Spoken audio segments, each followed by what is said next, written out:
All of you know blockings, right? What's a blocking? What's a tele lens? What's a zoom lens? And what's a block lens? Simple. When you're doing a wide shot, it's a wide shot, mid shot, close up, suggestions. You know what's a suggestion, right? In your suggestion, behind me there's a camera and the opposite person is talking. And then they cut the same back. When we go to shooting, you actually see a lot of equipment. You know? There's no need for you to know what the equipment is because it's not our job. But it's just for us to know better, a better understanding of the environment, so that we don't feel alienated. There are these black callouts that keep hanging in every shooting. Those are called cutters. So basically when they put a light, they don't want the entire light coming. So they cut half the light with a cutter. So you should also get used to, cutters and thermocols, lights being, you have to work in these conditions. Because 10 feet radius around you, all your life you're going to have this.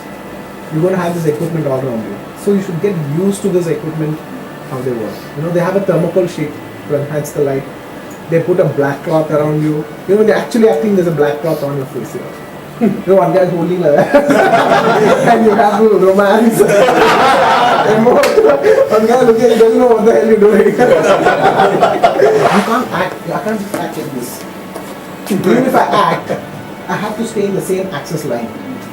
If I come forward, the focus puller has to shift the focus. Otherwise you'll be blurred. So you have to act in your focus point. Sometimes when you're going wide, you have to tell them. And the best thing, my personal tip is when a cameraman talks to you, first always try to ask. Don't ask them technically, sir, what is the block lens? but every actor has definitely the right to know the depth of the shot. Like this, sir, is it till here? So I always ask in front of the camera. Okay, so this much. So you know how much to act. Sometimes, if it's a full shot and you didn't know, you thought it's only this much, you're acting like this. But if it's a full shot, you actually have a little more body language and you can move up. Things like that. So you should always know what is the depth of the shot. I don't know what you should know what your frame is. And in a close-up, you should not move too much. Because, it's very difficult to catch. What is very important is focus marks. Lighting. When it comes to lighting, this is a small tip. If you're acting in an outdoor, that's in the sun, we either act indoors in a set or we act outdoors.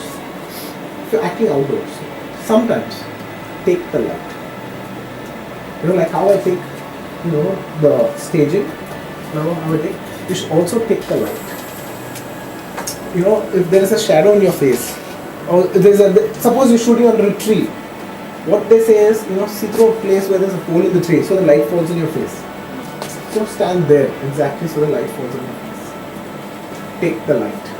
It's very, very important, because, in a screen, you can come out well. That's why they do makeup on the face, so that you look bright. And they also put light on your face, so that you look bright. So whatever you do enhances out. That's one of the small tips. So on the staging, like if I act like this, you see only 50% of my performance because we're half. So what we do when we talk to other person, we talk like this. So you can see, you can see more of me. What is happening in real time right now? If you capture it on camera, technically on a camera, television cameras are 25 frames, movie cameras are 24 frames. So let's not get into detail, but just a regular average is, let's keep this 24. 24 is when you can see the picture live. When you're seeing an actor acting live, what happens is in earlier days, now it's all digital, but earlier days, film used to roll. It all used to be film. So 24 frames used to be there in 1 second. So that's when you get real-time normal action. A 48 is when you have a high-speed shot. It's exactly double the time. So when you want a very enhanced or a very long duration high slow motion shot, it's called a 96 frames. So this is like, see, this is 24, this is normal, 48, 96.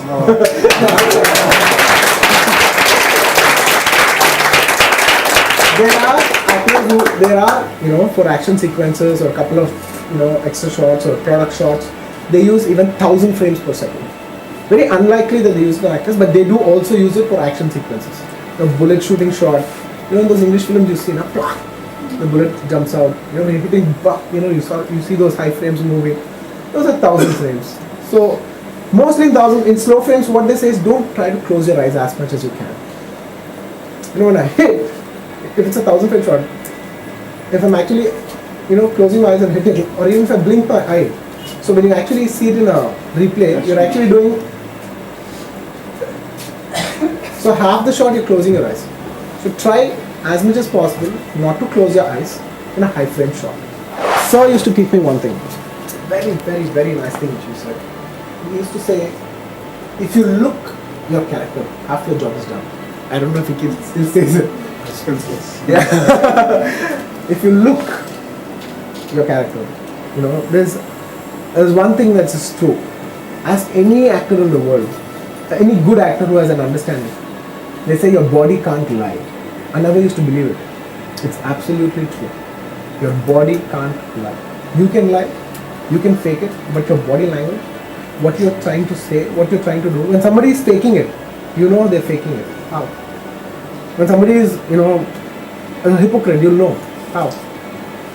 Somebody's got a bad thing against you, they don't like you, but they're being very sweet to you. You know it. How? We don't know.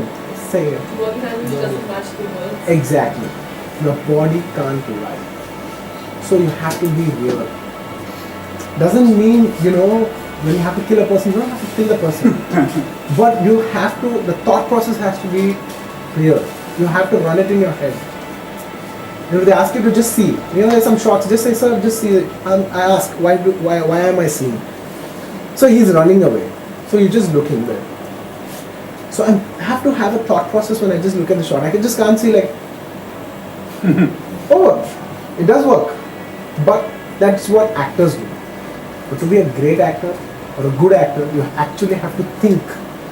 He's running away. Thank you नहीं ये कह रहा था यार जिंदगी में आप सोचना बंद नहीं करते कैमरे के सामने सोचना कब शुरू करोगे यार You should start. Even I picked it up very lately. I'm no expert I'm no expert actor. I'm a very average actor. Oh. I'm still trying to explore acting. Yes. But say the 10 steps in acting, probably in step 1, I'm in step 3 or step 4 max. So I'm also trying to explore. And one of the things which I never used to do is, you know, they say, you know, just look angry. This is very mechanical. You're doing mechanical acting. This anybody can do. What is the next level that you can act? There are 100 things that can go. One thing, like Sir said, you know, if you look your character, 50% of the job is done. And any volunteers? Any volunteer? Come. You just have to tell the person, just get lost. Just say it. Just get lost. Yes. Okay? What's your name? Harsh. Harsh just said get lost like his original body language. You saw the way he said get lost. Now you're a military officer. Get lost! See? There's a lot of body language change. You know, by just, you know, he said get lost. The first get lost was like Harsh. It was his original body language. But the second get lost was he's trying to behave like the character. Good actors try to behave like the character, not like their regular body language. Now you're a lenient police officer. Say get lost. Get lost. See, even in a police officer there is a variation. You know, you're saying the same get lost. He either say it by himself, either you're saying it like your original person, like what Harsh does. As a police inspector, you said get lost, but that is also a regular get lost. That's just a police officer. It doesn't have a characterization. Now I gave him a characterization with a detailing saying he's a lenient police officer. So, you know, then you have a body language. So that is the next level. 1, you do like yourself. 2, you do like the character. 3, you give detailings to the character. If you're a police officer, who's lenient? Who has a stammer? Now say yes. Get lost. Get lost. See? That gives a depth. So, as much as possible, see, stars. There are stars, there are actors. The thing with stars is they behave like themselves.